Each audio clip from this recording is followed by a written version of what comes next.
e filosofia da matemática, história e filosofia das ciências, etnomatemática, etnociência, educação matemática e estudos transdisciplinares.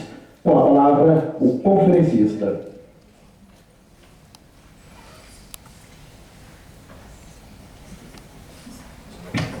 Agora sim. Boa noite. Eu me sinto muito feliz, muito honrado com esse convite e agradeço a todos aqueles responsáveis por me dar esse privilégio de falar em seu ouvido. Isso é um grande privilégio que a gente tem. Eu agradeço muito a presença de vocês e o convite que foi feito.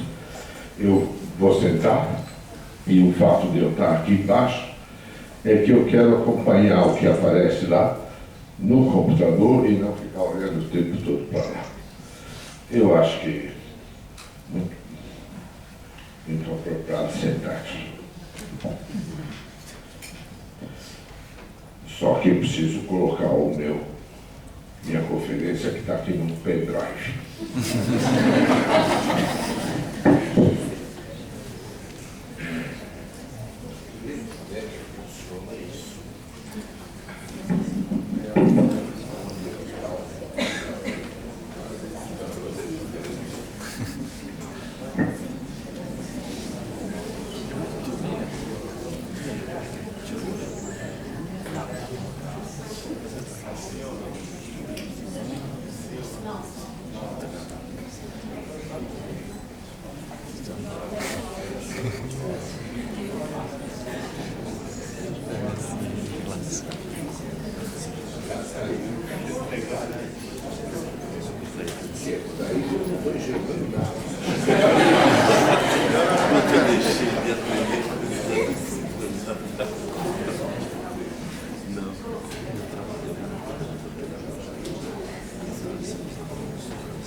A partir daí, acho que tem que esperar terminar.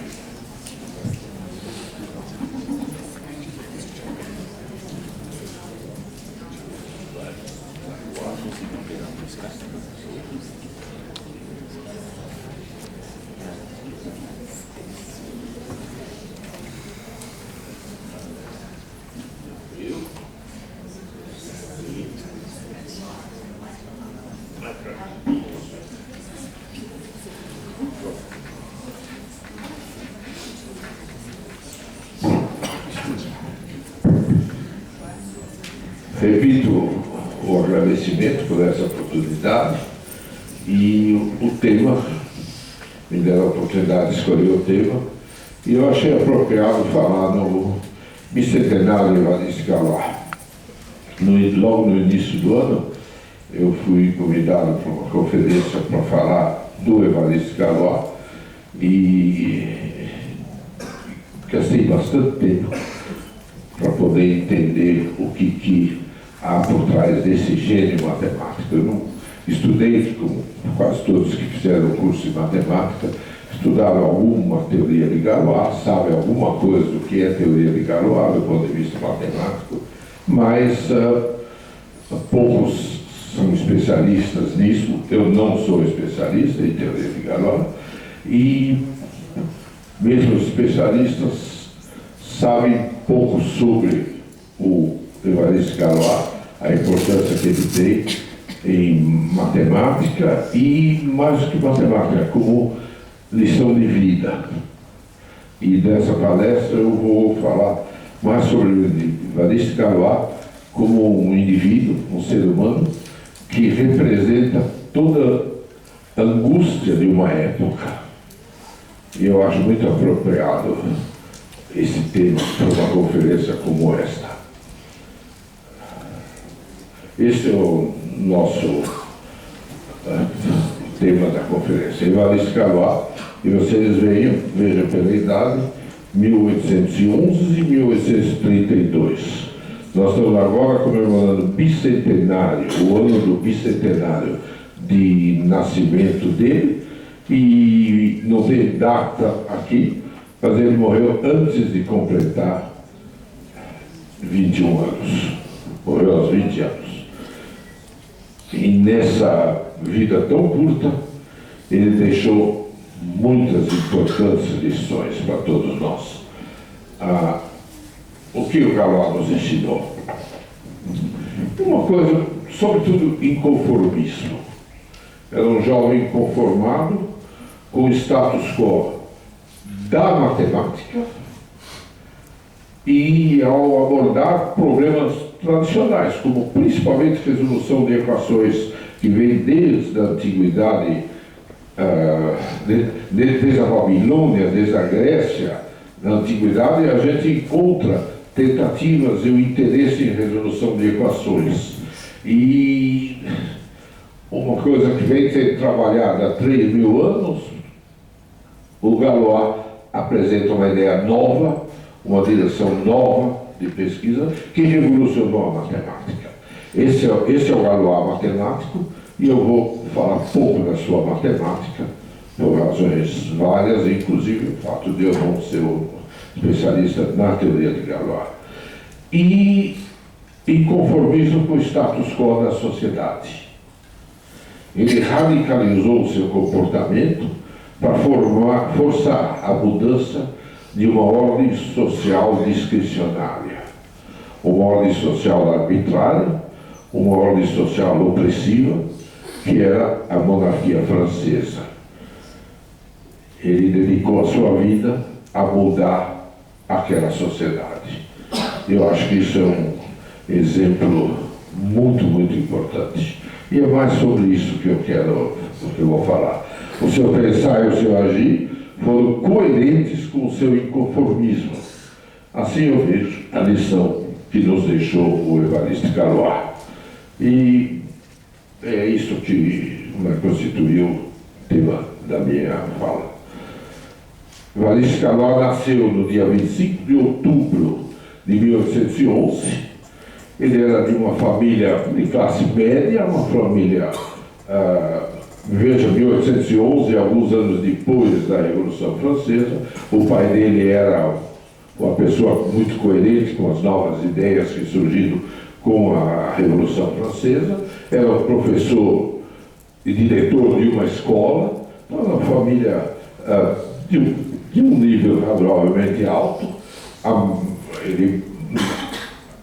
Família de classe média, numa cidade de Bourg-la-Reine, periferia de Paris, e ele morreu pouco antes de completar 21 anos.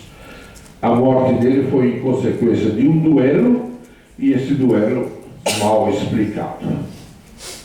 A grande coisa, o que foi o duelo? Por que ele morreu? Por que ele duelou com 20 anos?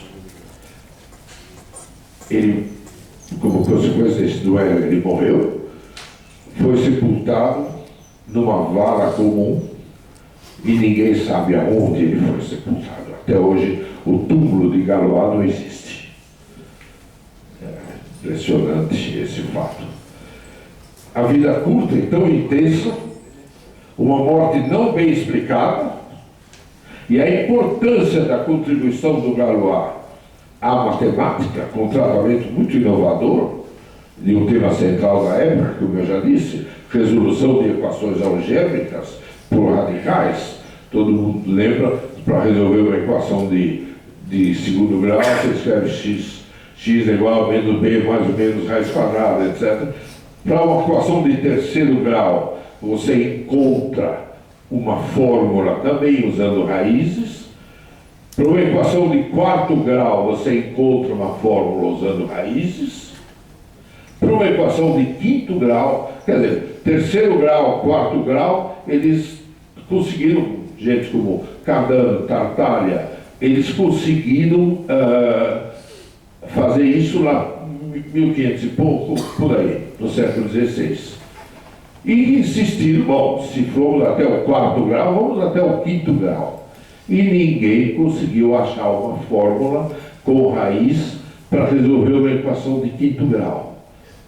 E esse problema dominou a matemática na época, até chegar no Galois.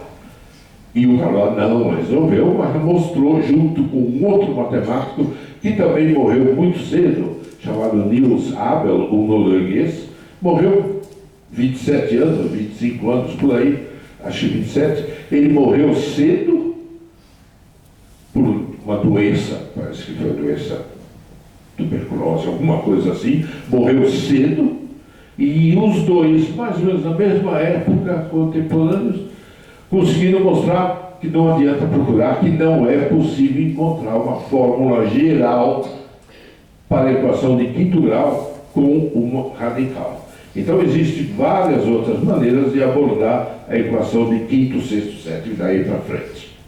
Essa é basicamente a matemática que está como motivação do Galois. No entanto, a morte dele,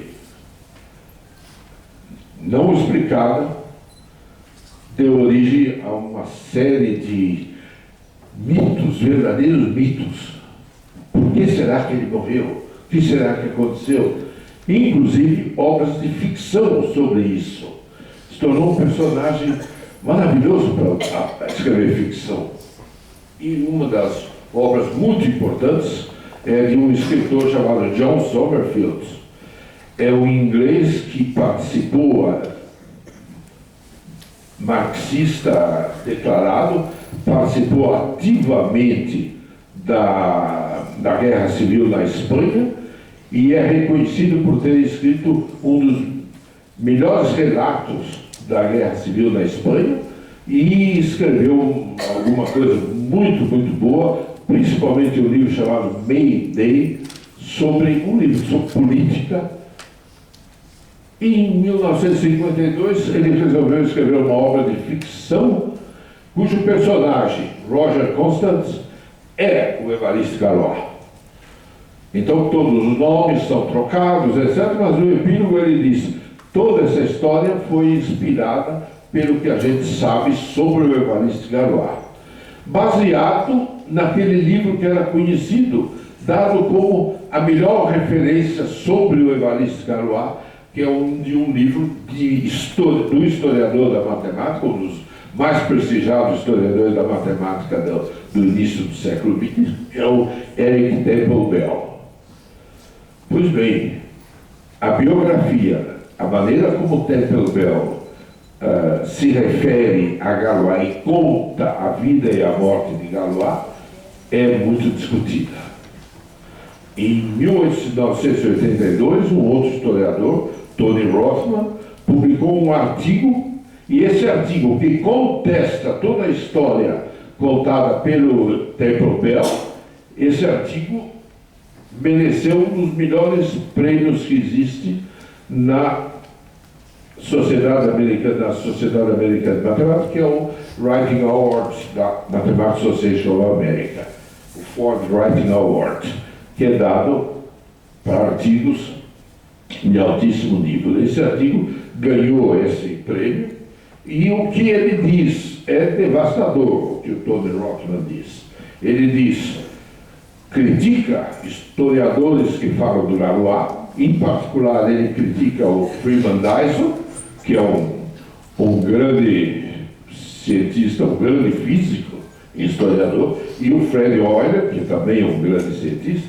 Ele dizem que dois físicos altamente respeitados e um igualmente bem conhecido matemático, Bell, membros da profissão que mais autoproclama sua devoção à verdade, inventaram uma história, a história do Galois. É um mito baseado numa incompreensão do método com o qual o cientista trabalha. E todo mundo que já ouviu do Galois já ouviu que, na noite antes do duelo, ele escreveu toda a sua teoria. E o Temple Bell diz, como é possível uma teoria tão profunda ser escrita na noite antes de um duelo? E esse é um dos pontos, mas uma série de outros pontos em que ele critica toda a... Isso mostra como um matemático, historiador de matemática de grande prestígio, como é o Temple Bell, acaba escorregando em coisas que são contestadas, incontestáveis, com alguns argumentos que nos levam a pensar, puxa, poderia talvez ter sido assim e não daquele jeito. O que a gente sabe sobre esse passado? O que a gente sabe sobre o passado? Muito do que a gente sabe sobre o passado é a nossa projeção do que nós sentimos no presente. Esta é uma questão de história, que eu não vou entrar nessa discussão, mas o que é história? O próprio Sommerfeld esclarece, ele não é um historiador, não é reconhecido como historiador, mas é um intelectual de tal postura que a sua opinião de história é muito interessante, muito importante. Ele diz, essa não é uma história inteiramente inventada. A história do Roger, que ele conta no romance, na novela de Adversaries, ele diz, não é totalmente inventado. Seu herói foi uma pessoa real. E traços de sua vida e trabalho sobrevivem até nossos dias. E sem notarmos, são parte da maneira como pensamos e agimos. Nós somos um grupo que age incorporando coisas que sem nos percebemos. Tem havido guerras e revoluções. Outras estão fermentando para o futuro. Novas descobertas que mudarão a face de todo mundo estão sendo feitas. E nessa situação ele continua. Vagarosamente, com sofrimento e confusão, o poder está começando a passar das mãos de uma classe para as de outra. Aí se nota a sua tendência marxista, fala em classe. Há eventos que formam o clima mental de um tempo. Embora as descobertas, as teorias políticas, os sistemas econômicos, as moralidades conflitantes e as crenças e ideias que moveram homens de então eram concernantes aos problemas daquele tempo, que parecem tão diferentes dos de hoje, a agitação é semelhante. Uma ideia de que o que aconteceu naquele tempo, motivado por uma série de coisas daquela época, da qual nós percebemos pouco dos detalhes daquilo, mas o clima geral de inconformismo e de busca de uma nova direção nos move hoje da mesma maneira. Eu acho muito bonito isso, porque está falando de uma época em que havia injustiça, havia desigualdade, se fizeram revoluções, a revolução da liberdade, igualdade e fraternidade, esse famoso trio de vontades, continua faltando liberdade, continua faltando igualdade, continua faltando fraternidade. E aqueles que lutaram por esse ideal, não só Galois, mas muitos outros ao longo de toda a história, são de alguma forma inspiração para que a nossa luta continue. Não estou usando o chavão político, não. A luta continua. Não, mas continua efetivamente a busca de um mundo mais digno, com mais dignidade para o ser humano. Essa é a grande motivação da minha busca de entender pessoas como o Galois. O cenário político da época de Galois. Então, em vez de falar efetivamente da batalha do Galois, eu vou analisar o cenário político. Transição do século XVIII para o século XIX provocou mudanças profundas nas instituições sociais, políticas, econômicas, culturais e morais em todo o mundo. E um grande marco nessa mudança foi a obra de Isaac Newton. A obra de Isaac Newton, na verdade, o próprio Deus dizia, eu enxergo longe porque eu estou em ombros de gigante.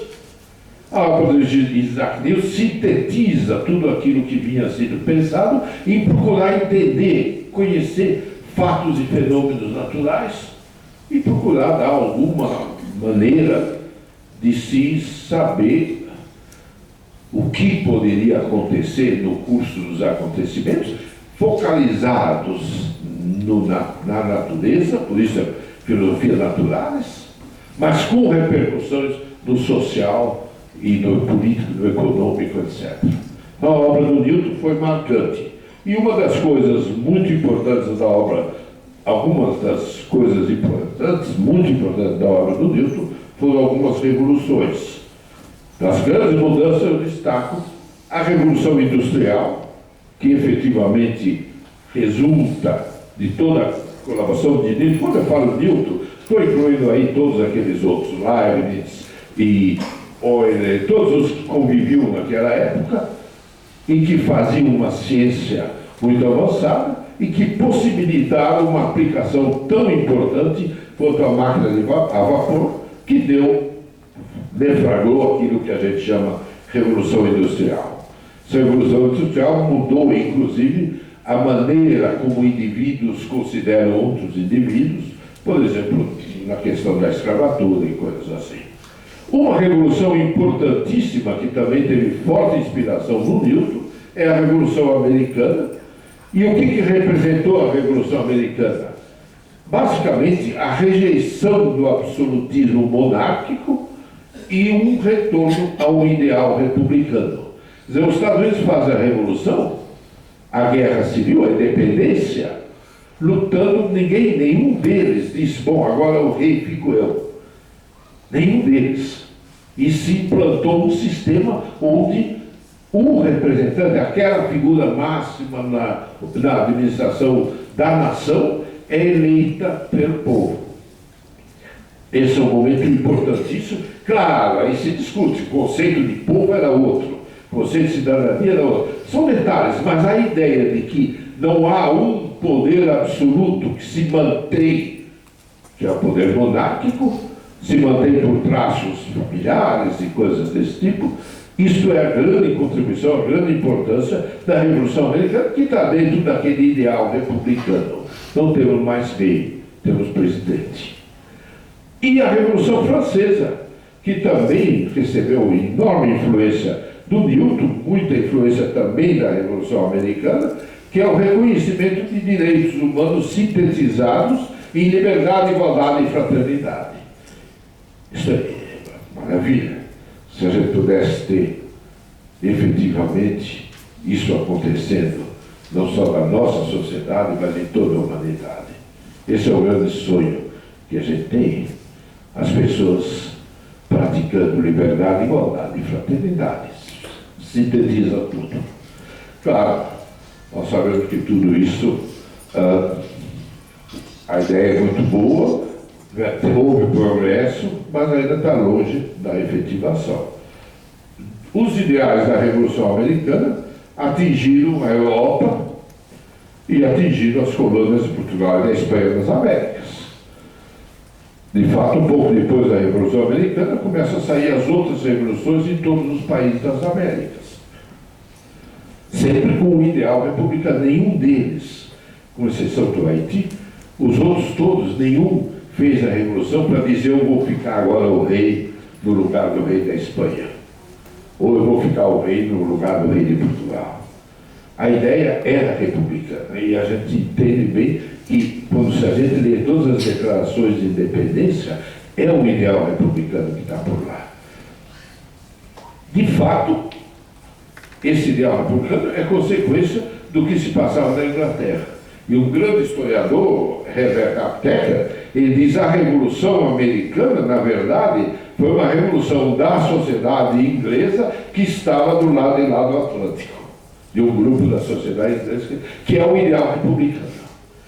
A influência da França foi enorme, a influência na França desse ideal republicano foi enorme, e também a influência do Brasil, onde nós sabemos que havia, na luta pela independência, pelos Inconfidentes, havia uma promessa de ajuda militar e ajuda financeira, sobretudo ajuda militar. Chegou o momento onde eles esperaram, alguns grupos revolucionários aqui, esperaram a chegada dos navios americanos prometidos, e eles não chegavam, por razões que se entende da Guerra Civil Americana, que ainda lutava contra a Inglaterra, é um negócio complicado.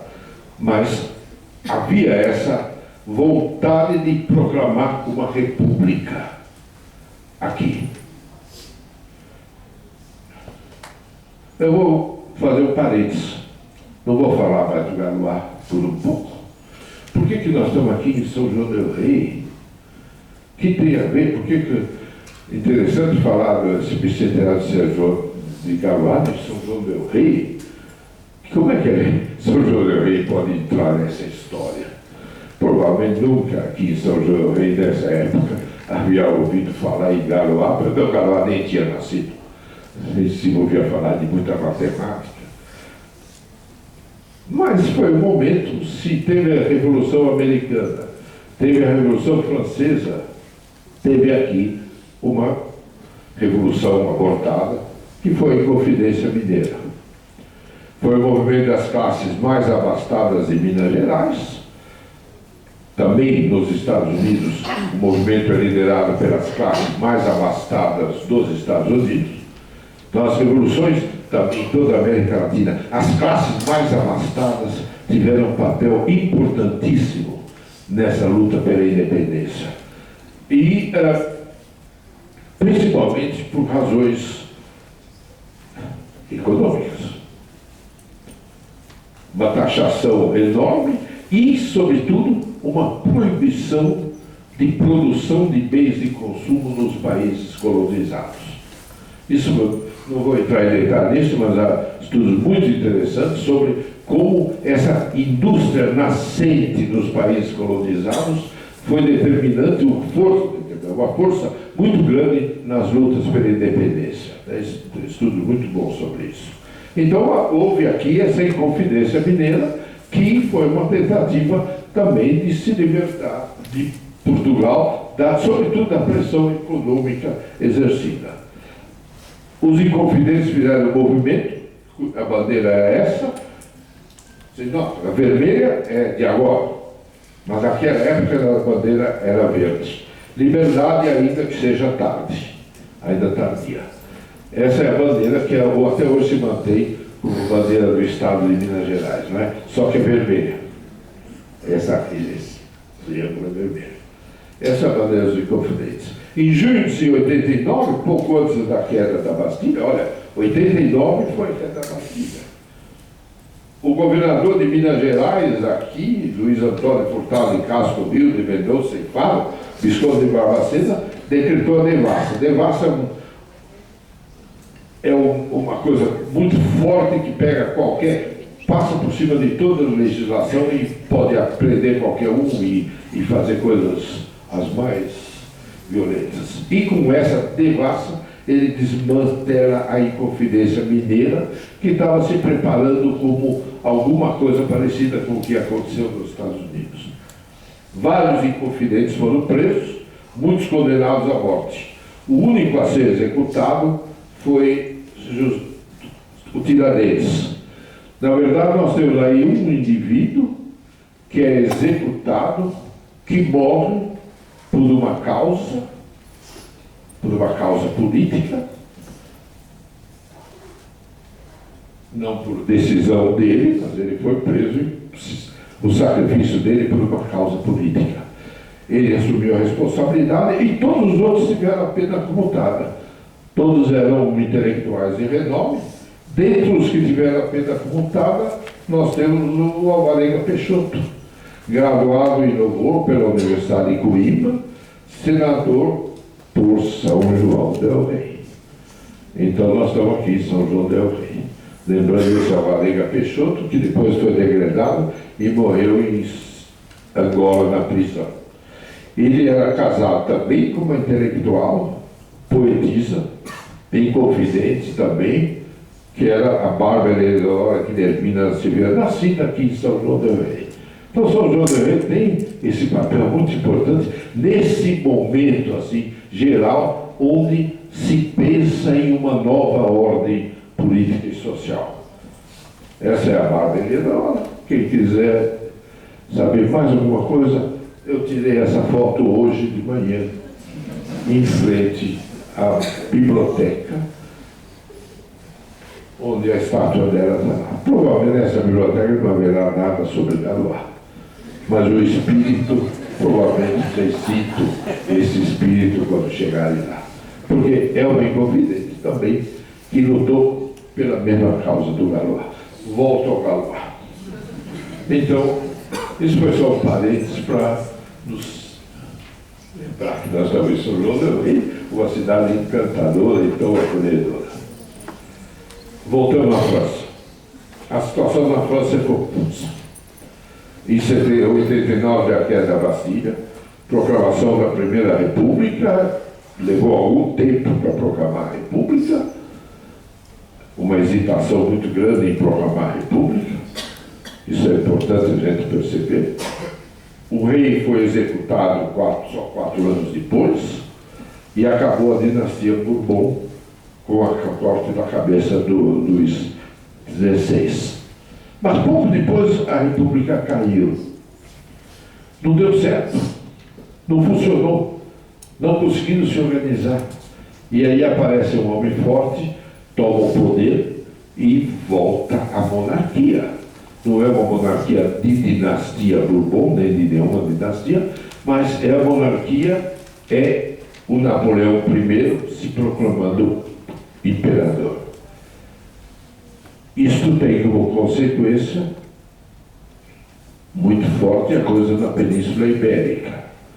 Porque na tentativa de expandir o Império Francês, o Napoleão entra na Espanha e vem para Portugal.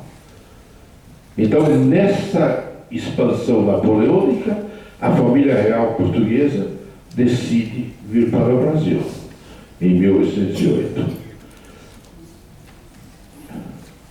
Daí, pouco depois, nasce o Evaristo Galois. Então, o Evaristo Galois, filho de uma família intelectualizada, com envolvimento político, como era o pai dele, nasce numa época de grande efervescência política, que é essa aqui, pouco depois daquilo que... Não esqueça que 1811 é um ano antes da desgraça do Napoleão na Rússia, 1812. O Napoleão vai muito mal na Rússia e não se aguenta. Em 1815, o Napoleão cai. Quem vai para o poder, novamente, é a monarquia. Os Bourbons, que tiveram a cabeça cortada, que foram depostos, etc., voltam a reinar na França. Então, por isso eu digo, é uma proclamação da República na França, é um negócio mal concluído. Quando você pensa em o que aconteceu nos Estados Unidos, o que aconteceu na França foi uma coisa muito tímida. E a raiz monárquica era muito forte. E com isso volta a monarquia para a França, com o Luís XVIII, o Bourbon, que morreu em 1824 e é sucedido por seu filho, rei Carlos X. Em 1830, há uma grande revolta popular que depõe o Carlos X, e é uma revolta popular, é o povo, e o povo é, de algum modo, enganado pela liderança dessa revolta e bota um outro rei lá no lugar. Mas só que esse outro rei é de Orleans. É uma outra dinastia. E dá privilégios enormes para a burguesia. E há um grande privilégio, um grande avanço dos banqueiros industriais franceses, apoiados pelo rei Bourbon, Orleans, que é o Luís Felipe. Esse momento todo é que marca o ativismo político de Galois. Galois se envolve profundamente com tudo isso e morre em 32. 1830 é um ano crítico de revolta popular. Quem era esse Galois? Já disse, um rapaz nascido, um moço nascido de uma família em Bourg-la-Reine, perto de Paris.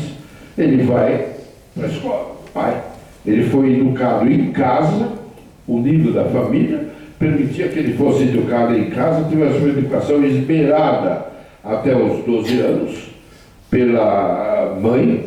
A mãe era filha de um professor da Universidade de Paris, um intelectual de grande porte, e ela era uma especialista em letras clássicas, e com isso Galois aprendeu muito bem latim, grego, e lia vorazmente. Não se sabe o que ele fazia de matemática, provavelmente nada muito importante. Com 12 anos ele foi matriculado num dos melhores colégios franceses, o Liceu Louis Le Grand, onde vários intelectuais haviam estudado, gente como Victor Hugo, Alexandre Dumas, todos eles estudaram lá numa escola de primeiríssima, que é o Liceu Louis Le Grand. Ainda está lá, uma coisa muito bonita. Ele era um aluno rebelde. Foi um aluno terrível na escola. O seu aproveitamento era irregular, ia mal nas notas, ia mal na escola, mas não só o seu aproveitamento era irregular, mas ele era atrevido, desacatava os professores, vivia brigando com todos, e a única coisa que ele fazia, acho que era ler matemática. E ele lia tudo que aparecia de matemática. Dizia um estudo, furor matemático o domina. Ele tinha um verdadeiro furor matemático, de acordo com o depoimento de um professor. Um outro professor disse que ele tinha uma conduta e um caráter pouco aberto, um insuportável amor próprio, ele se julgava ou tal, e ao ser criticado por qualquer professor, ele se revoltava. Se revoltava, algumas histórias contam até com violência. Uma vez atirou apagador no professor, porque ele estava no quadro negro, fez alguma coisa, o professor protestou, ele atirou. Então era um jeito rebelde. Os depoimentos são a ponto de o professor dizer: por que ele veio para a escola? Para atormentar os seus mestres e atrair punição para ele. Melhor que ele ficasse em casa e lesse a sua matemática em casa. E ele lia tudo. Lagrange, gostava muito particularmente do Lagrange, do Legendre, ele gostava muito. Ele lia o que aparecia vorazmente, de acordo com os professores. A sua missão era entrar na escola politécnica. E na escola politécnica, que é a escola de maior prestígio na ciência na França, 2 vezes ele foi reprovado. Numa das vezes diz que ele foi reprovado porque ele desafiou o professor e agrediu o professor. Tudo isso entra em histórias que a veracidade se conta essas coisas. Agora, de tudo que se conta, os detalhes podem ser não verídicos. O que dá para você filtrar e saber que de fato era um aluno rebelde. Nesse caminho todo de entrar, fazer outro exame só podia ter 2 tentativas para entrar na escola politécnica. Ele perdeu as 2 e daí ele foi para uma escola chamada escola preparatória, escola normal, para ser professor. Ele ali conheceu 2 indivíduos muito importantes, o Auguste Chevalier e o Michel Chevalier. O Michel Chevalier depois se distingue muito na política, ele foi a primeira pessoa a usar a palavra Latinoamérica, o Michel Chevalier. O Auguste Chevalier não aparece muito a partir desse momento do Galois. Ele se torna professor e não se distingue. Agora, o Michel é uma pessoa muito importante. Agora, o que se sabe é que eram ativistas políticos muito fortes na linha do Saint-Simon, o que conduzia quase que um socialismo bem quase anárquico, e esse era o grande mentor, os grandes mentores do Galois.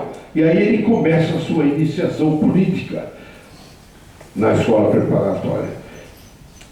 Ele se associa a uma sociedade chamada Sociedade dos Amigos do Povo, e nessa sociedade, numa das reuniões da sociedade, ele faz um brinde ao rei, levanta uma taça de vinho ao rei e na outra um punhal. E ele diz: assim é que devemos tratar o nosso rei, e mostra o punhal em vez do copo do brinde. E com isso ele é preso. Aí alguém chega lá e diz: mas ele é jovem, não está acostumado a beber, uma festa com muita bebida, relaxa a prisão dele. Pouco tempo depois, ele vai numa manifestação e aí é novamente preso por portar armas e uniforme indevido, se vestiu de um jeito que era, e vai preso. Logo depois da prisão, ele cumpre a pena, foi preso, cumpriu a pena, e 29 de abril de 1832, ainda estava completando 20 anos, ele sai da prisão e vai, ele sai da prisão no dia 29 de abril, no dia 30 de maio ele é mortalmente ferido num duelo, e no dia seguinte ele morreu. As razões do duelo têm muitas versões. Alguns dizem que é por razões amorosas, outros atribuem a razões políticas, outros atribuem até a razões acadêmicas, ciúmes acadêmicos. Ele era tão brilhante que os acadêmicos teriam, colegas matemáticos teriam ciúme e por isso organizam. Olha, as coisas mais, claro, não faz nenhum sentido, porque o que ele tinha publicado? Nada. Que ciúme acadêmico é esse? Então, a explicação da morte dele que você encontra nos livros de história de matemática são inconsistentes. O exame e a interpretação dos escritos dele sugerem uma hipótese que é a morte intencional. Ele morre se sacrificando por uma causa. Essa é a explicação. Dá para você achar plausível essa explicação. De fato, há um relato de uma reunião da Sociedade des Amis du Peuple, do dia 7 de maio, na qual ele teria se voluntariado para ser vítima de um duelo. Esse duelo seria desmascarado como um duelo forjado, provocado pelos inimigos, pelos amigos do rei, para excluí-lo. E na hora do enterro, as cartas dele deflagrariam uma revolta popular. Isto é o que se fala, se reporta dessa reunião da sociedade. Eu procurei todas as atas da reunião da sociedade naquilo que é disponível nos arquivos que estão digitais. Não encontrei essa reunião, mas eu sei de alguém que fala dessa reunião no dia 27 de maio, no qual teria surgido esse plano de que ele seria parte desse duelo e isso provocaria a deposição do rei. O duelo ocorreu como foi planejado. No dia 30 de maio ele foi mortalmente ferido, foi abandonado pelos padrinhos, ninguém ficou. E no duelo, o duelo tinha todas as regras do duelo. Era uma coisa legal, dentro de algumas normas. Essas normas davam aos padrinhos atribuições muito importantes. Os padrinhos simplesmente subiram e ele ficou sozinho ali, com um revólver que não havia sido disparado porque não tinha bala. Um revólver descarregado, mortalmente ferido. Quem atirou? Quem era o duelista? Nada disso se sabe. Nada disso se sabe.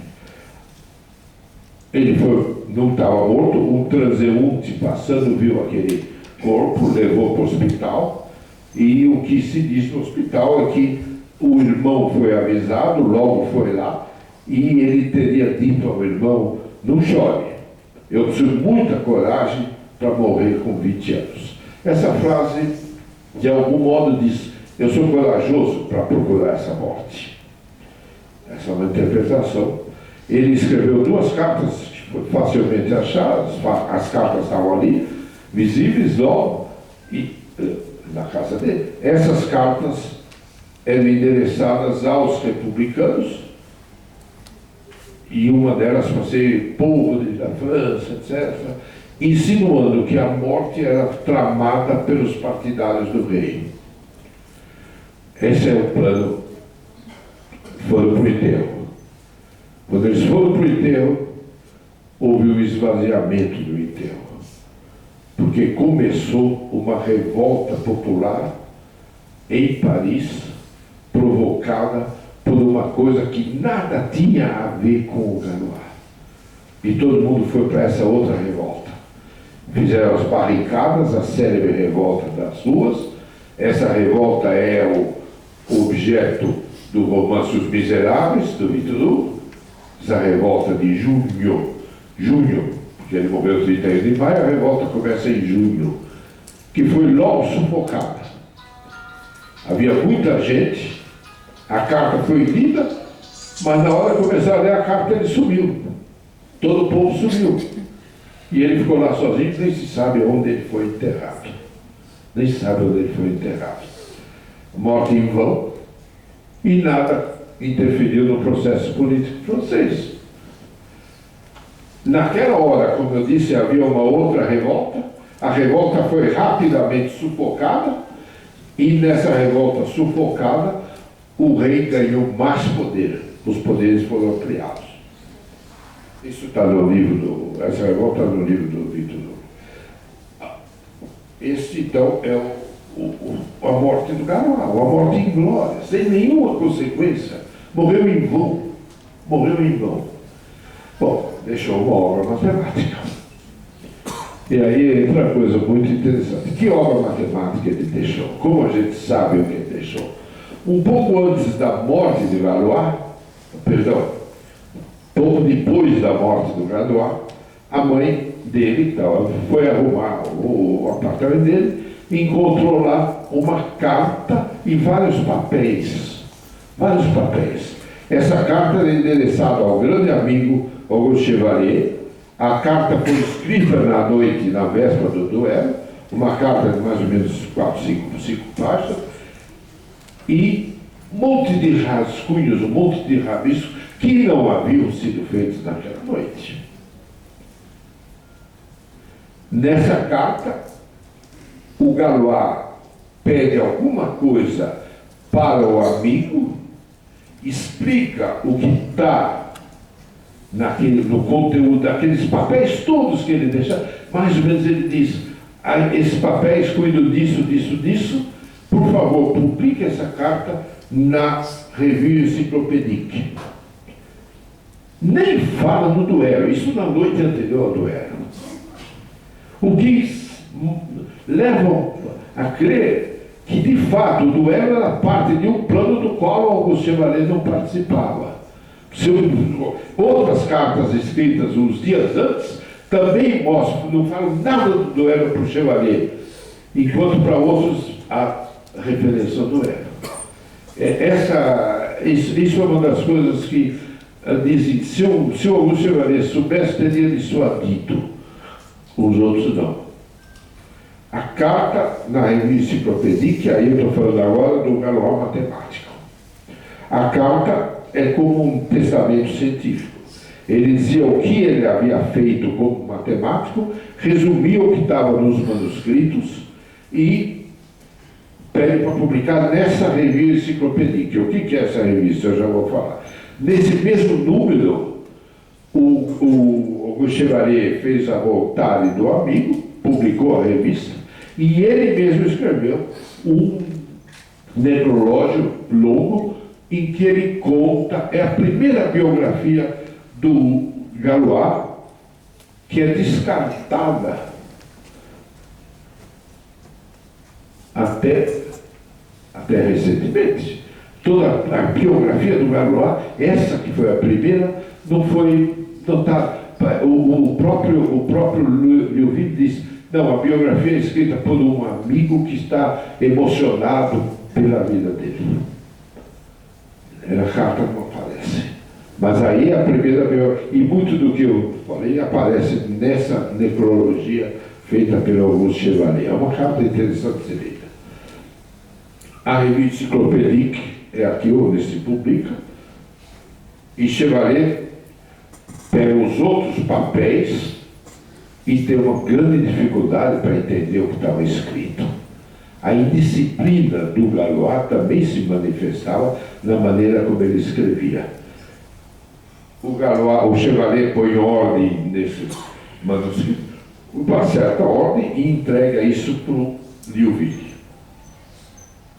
A ordem, essa é uma página, eram todas mais ou menos assim. Ele consegue decifrar, e faz. O que está escrito ali é o que a gente encontra, de fato, nas publicações feitas pelo Liouville. Então é uma coisa complicadíssima. As outras páginas são piores ainda, eu escolhi uma delas que... Os manuscritos deixados por ele são... Ele disse para o Chevalier, aqui eu estou deixando alguns trabalhos, um deles é o mais importante, não foi escrito naquela noite. O trabalho foi escrito em 16 de janeiro de 31. Onde ele estava em 31, em janeiro de 31, estava na prisão. E muito do que ele escreveu foi escrito durante a prisão. Porque depois da prisão, ele imediatamente entrou na política e morreu. Então tudo isso é obra já feita antes. Aí a crítica do Tony Rothman. Não é coisa feita naquela noite, como muitos biógrafos dizem. Não, era coisa que já estava feita. A segunda é um fragmento de uma outra memória. E o terceiro, ele fala na carta para o Chevalier que tem um outro trabalho, mas o Chevalier não conseguiu encontrar, não sabe onde está. E no último parágrafo dessas notas, num dos parágrafos da nota, ele diz esse teorema: nós sabemos que, em geral, entre as substituições do nosso grupo reduzido, não se achará substituições de ordem P. Poderá havê-las de ordem P-1? Uma questão, teorema muito difícil. E logo em seguida ele diz: isto é o que eu vou pesquisar.